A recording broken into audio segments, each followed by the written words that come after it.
یا ایھا الذین آمنو، اے ایمان والو، ہے وہ لوگو جو اللہ تعالیٰ اور اس کے رسول صلی اللہ علیہ وسلم کے حکموں کو ماننے کا اقرار کر چکے ہو، توبوا الی اللہ توبۃ نصوحا، تم اللہ تعالیٰ کے سامنے سچی توبہ کرو۔ انسان جو کام بھی شریعت کے خلاف کرتا ہے اس کو گناہ کہتے ہیں، اس سے توبہ کرنا فوراً اس پر لازم ہو جاتا ہے۔ اگر توبہ نہ کرے تو اس کے دنیاوی نقصانات بھی ہوتے ہیں، اخروی نقصانات بھی ہوتے ہیں۔ چنانچہ حافظ ابن قیم رحمۃ اللہ علیہ نے الداء والدواء میں گناہوں کے دنیاوی نقصانات کی تفصیل دی ہے۔ مثال کے طور پر نیکی کرنے کو دل نہیں چاہتا، مسجد میں آنا مشکل، نماز بوجھ ہوتی ہے، تلاوت کو دل نہیں چاہتا۔ ہم نے حافظ قرآن بچوں کو دیکھا کہ اگر وہ رستے سے ہٹتے ہیں تو ان کو فقط ناظرہ پڑھنے کی بھی توفیق نہیں ہوتی۔ دعا دیکھو تو مانگنے کو دل نہیں چاہتا، 10 سیکنڈ کی دعا اور 15 سیکنڈ کی دعا۔ تو نیک محفلوں سے دل گھبرانا، نیکی کرنے کو جی نہ چاہنا، یہ ساری گناہوں کی نحوستیں ہوتی ہیں۔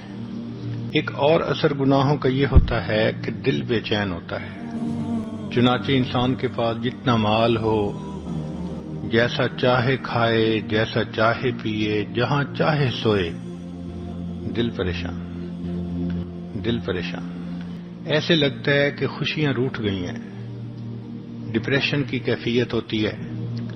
ایئر کنڈیشن کمرے میں کمبل کے اندر نرم گدوں پہ لیٹا ہوتا ہے، نیند نہیں آتی، کروٹیں بدلتا ہے۔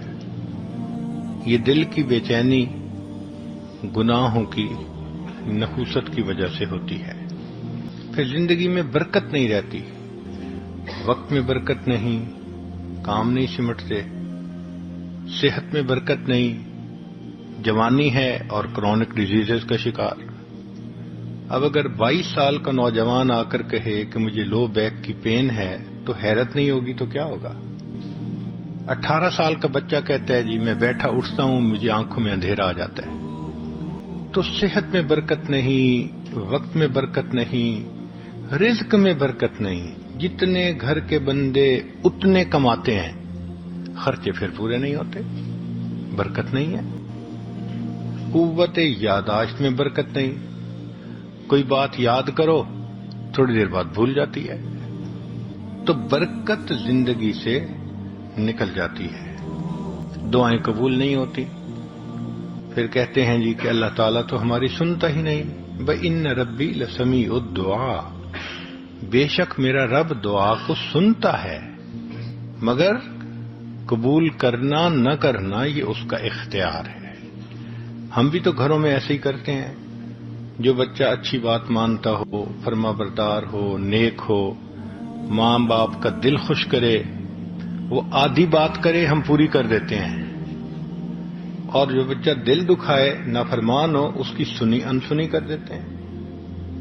تو اللہ تعالیٰ بھی نافرمان بندے کی سنی انسنی کر دیتے ہیں، ورنہ تو ہم روز نماز میں کہتے ہیں سمع اللہ لمن حمدہ۔ تو اللہ تعالیٰ پھر دعائیں قبول نہیں فرماتے ہیں، نعمتوں میں زوال آ جاتا ہے، عزتوں میں سے ذلت کے نقشے نکل آتے ہیں، اولاد نافرمان بن جاتی ہے۔ کہتے ہیں جی کہ ایک وقت تھا لوگوں سے لاکھوں لینے تھے، آج لوگوں کے لاکھوں دینے ہیں۔ حضرت ایک وقت تھا مٹی کو ہاتھ لگاتے تھے سونا بن جاتی تھی، آج تو سونے کو ہاتھ لگاتے ہیں مٹی بن جاتا ہے، نعمتیں چلی جاتی ہیں۔ جو پروردگار نعمتیں دینا جانتا ہے وہ پروردگار نعمتیں لینا بھی جانتا ہے۔